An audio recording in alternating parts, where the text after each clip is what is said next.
Sir பேசுவார், time இருக்கு. நன்றி சொல்லிட்டு போய் உட்காந்துருவா.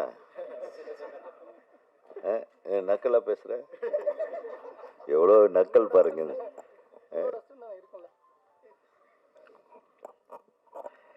ரெட் லேபிள்ன்றது ஒரு நல்ல டைட்டில். தெரியாதரமாக ஒரு தண்ணி பாட்டிலுக்கு வச்சுட்டானுங்க, அதுக்கு நம்ம எல்லாம் பொறுப்பாக முடியாது. கரெக்டாக? Red label is a very good title அப்படின்றத உறுதிப்படுத்திக்குவோம். ஆனால் அதே மாதிரி லெட்டர் போடாமல் அம்மா வெயிட் பண்ணியிருக்கலாம். அந்த ஃபாண்ட் இல்லையா, கொஞ்சம் அந்த ஃபாண்ட் மாதிரி இருக்கட்டும். நீ அதெல்லாம் பண்ணுவடா, நீ கொஞ்சம் அந்த மாதிரி இருக்கும். ஆனால் அது எக்ஸாக்டாக அது வரக்கூடாதுன்ற மாதிரி அது மாதிரி தெளிவாக பண்ணியிருக்காங்க. ஸோ ரெட் லேபிள்னாவே நல்ல கிக்கான ஒரு படமாக தான் இருக்கும். அதில் வந்து எந்த விதத்துலேயும் சந்தேகம் இல்லை. அந்த கிக்கு தெரியுதாப்பா?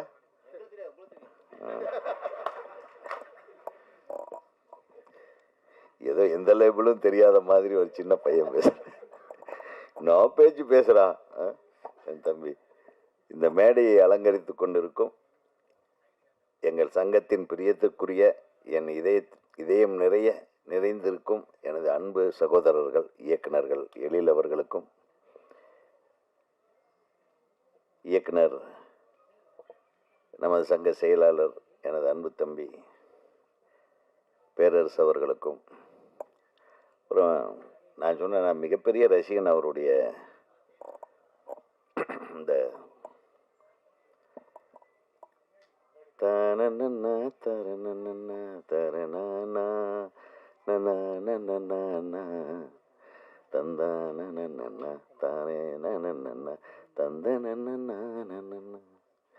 நான் மிகப்பெரிய ரசிகன். நம்ம இயக்குனர் யார் அவர்?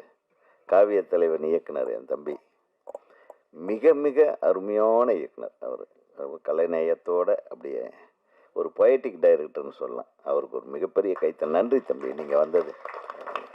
ஆனால் நீங்கள் ரொம்ப பேசுவீங்கன்னு எதிர்பார்த்தேன். ரொம்ப சுருக்கமாக ஒரே வரியில் கவிதை மாதிரி முடிச்சுட்டு போயிட்டீங்க. ரொம்ப சந்தோஷம் நீங்கள் வந்தது. அப்புறம் இன்னொரு தம்பி, இந்த செல்ல தம்பி, அவன் ஜவஹர், மித்ரன் ஜவஹர். அவர் வந்து மிகச்சிறந்த படங்களை கொடுக்கக்கூடிய இயக்குனர்.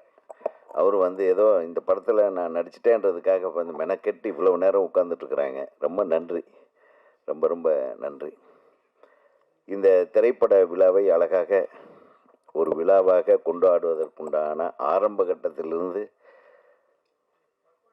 போராடி இந்த படத்தை அழகாக முடித்து இந்த ஸ்டேஜுக்கு வந்திருக்கிற, இந்த ஸ்டேஜுக்கு இந்த படத்தை கொண்டு வந்திருக்கேன் என்னுடைய அருமை தம்பி தயாரிப்பாளர் ஹீரோ திரு லெலின் அவர்களுக்கு எனது மனமார்ந்த வாழ்த்துக்கள். ஃபஸ்ட்டு, ஏன்னா பொதுவாக கோயம்புத்தூர்லேருந்து யார் வந்தாலும் என்னை வச்சு படம் எடுக்க மாட்டாங்க. ஆனால் நான் கோயம்புத்தூர்காரன். இதுவரையில் ஒரு கோயம்புத்தூர் தயாரிப்பாளர் கூட என்னை வச்சு படம் எடுக்கலை. உங்களுக்கு தெரியுமா அந்த விஷயம்? ஆனால் ஒரு கோயம்புத்தூர்காரர் வந்து, அண்ணே நான் ஒரு படம் எடுக்க போகிறேன், நான் என்ன பண்ணுறதுன்னு கேட்டாப்புல. ஜாக்கிரதையாக பண்ணேன், கண்டிப்பாக எடுக்கணுமான்னு யோசனை பண்ணுன்னு. ஃபஸ்ட்டு அவர் ஒரு படம், ஒரு பாடல் வந்து தனிப்பாடல் ஒன்றை வந்து அவர் வெளியிட்டிருந்தார். அது உன்னோடு நான் உன் கூடவே, மிக அருமையாக இருந்தது. அந்த பாட்டில் அவர் நடிச்சிருந்தார். அந்த பாடல் மட்டும் வெளியீட்டு விழா இந்த அரங்கத்தில் தான் நடந்தது. அதை பார்த்துட்டு நான் உடனே சொன்னேன், ரொம்ப நல்லா பண்ணியிருக்கீங்கப்பா. அந்த சாங்கு எனக்கு ரொம்ப பிடிச்ச சாங்காக இருந்தது. ஸோ அந்த பாட்டை பார்த்தவங்க எல்லாருமே அவரை பாராட்ட போய், அந்த பாராட்டுதல் உந்துதலின் காரணமாக தான் இந்த பட தயாரிப்புக்கே வந்தாருன்றதை நான் வந்து சொல்லிக்கிறேன். அது ஒரு பாட்டு ஒரு ஆளுடைய எண்ணத்தை மாற்றுதுன்னா அது பாருங்களேன், அது வந்து வேறு எங்கேயும் நடக்காது, இந்த கலைத்துறையில் மட்டும்தான் நடக்கும். அது எப்படி என் தம்பி சொன்ன மாதிரி, இப்போ 4 படத்தில் ஹீரோவை நடிச்சிட்டா எப்படி அரசியலுக்கு வரணும்னு தோணுதோ, அந்த மாதிரி ஒரு பாட்டில் ஹீரோவை நடித்த உடனே ஒரு படத்தில் ஹீரோ ஆகணும்னு தோணி இருக்கு இல்லையா உனக்கு? ஸோ அதுக்கு வந்து வாழ்த்துக்கள். அந்த பாட்டுக்கு தான் முதல்ல நன்றி சொல்லணும். நான் டேய் கொஞ்சம் நான் பேசிடுறேன். இவன் இம்சை தாங்க முடியல. ஷூட்டிங்லேயும் அப்படித்தான் 5 ஐடியா வச்சுட்ருப்பான். ஏதோ ஒன்று முடிவுக்கு வந்து நான் என்ன பண்ணணுன்னு சொல்கிறாம, இப்படியே பண்ணியிருக்கு சார் அப்படிம்பா. மிகச்சிறந்த டைரக்டர் நம்ம எழுத்தாளர் பொன் பார்த்திபன் அவர்கள் அது ரொம்ப ரொம்ப soft, very humble, very gentle person. அவர் இப்படி ஒரு கதையை பண்ணியிருக்காருன்னு சொன்ன உடனே கதை நல்லா தான் இருக்குது. ஏன்னா கதை வந்து இவருக்கு தகுந்த மாதிரி அமைஞ்சிருக்கு. அது அதை அவருக்கு தகுந்த மாதிரி வளைச்சி மாற்றிருக்கீங்க. அந்த சிறப்பான கதை தான் இது. அதுக்கு மேலே நான் சொல்லக்கூடாது. ஏன்னா ஏதோ நான் அடித்ததுனால இதில் ஓவராக பில்டப் பண்ணுறேன்னு நீங்கள் நினச்சிடக்கூடாது. ஒரு மிகச்சிறந்த படைப்பாளி நம்ம தம்பி டைரக்டர் அவர்கள் ரொம்ப சிறப்பாக பண்ணார். கரெக்டாக கொடுத்த நேரத்தில் கொடுத்த வசதியை வச்சுக்கிட்டு இவ்வளவு தான் கொடுப்பேன்னு சொன்னால் அதோட ஓகே சார் அப்படின்னு சொல்லிட்டு அதுலேயே அழகாக எடுக்க தெரிஞ்ச ஒரு டைரக்டர்னா நிச்சயமாக அதுதான் உன்னுடைய வெற்றிக்கு காரணமாக இருக்கும். ஏன்னா நாங்கள் எல்லாரும் அப்படித்தான் கிடைக்கிறத வச்சு தான் முதல் படம் பண்ணோம். கற்பனையில் நம்மளுக்கு அதெல்லாம் செய்ய தெரிஞ்சாலும் கூட கிடைக்கிறத வச்சு அந்த மேடையில் நம்மளுடைய ஆட்டத்தை அழகாக ஆடிடணும். ஸோ நீ சிறப்பாக ஆடி இருக்கிறாய் என்று நான் நம்புகிறேன். அதே மாதிரி ஒன்று ஒளிப்பதிவாளர், அவன் தம்பியை காணோம். நம்ம எடிட்ரு அவங்கள உள்ள எங்கே அவன் வா வச்சுக்கிறேன்.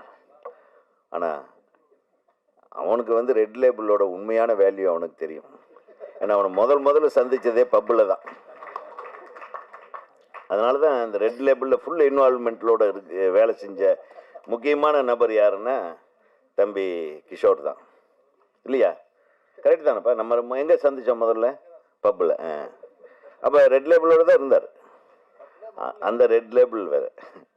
ஸோ அவர் வந்து உண்மையிலுமே அவங்ககிட்ட நிறைய வேலை வாங்கியிருக்காரு டைரக்டரு.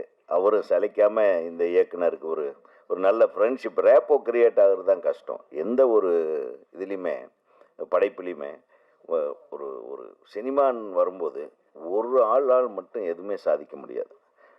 சரியான தயாரிப்பாளர்களாகவும் இருக்க வேண்டும், சரியான இயக்குனருக்கு சரியான ஒளிப்பதிவாளர், இசையமைப்பாளர் மற்றும் எடிட்டர், இந்த team, dance master, fight master எல்லாருமே வந்து ஒரு சப்போர்ட்டிவாக இருந்தாலொழிய, ஒரே மைண்ட் செட்டில் இருந்தாலொழிய ஒரு தரமான படத்தை நம்ம கொடுக்க முடியாது. அந்த மாதிரி ஒழுக்கமாக ஒரே மைண்ட் செட்டோடு இருந்ததுனால தான் இது ஒரு தரமான படமாக இந்த திரைப்படம் வந்திருக்கிறது என்று நான் நம்புகிறேன். அனைவருக்கும் எனது மனமார்ந்த வாழ்த்துக்கள்.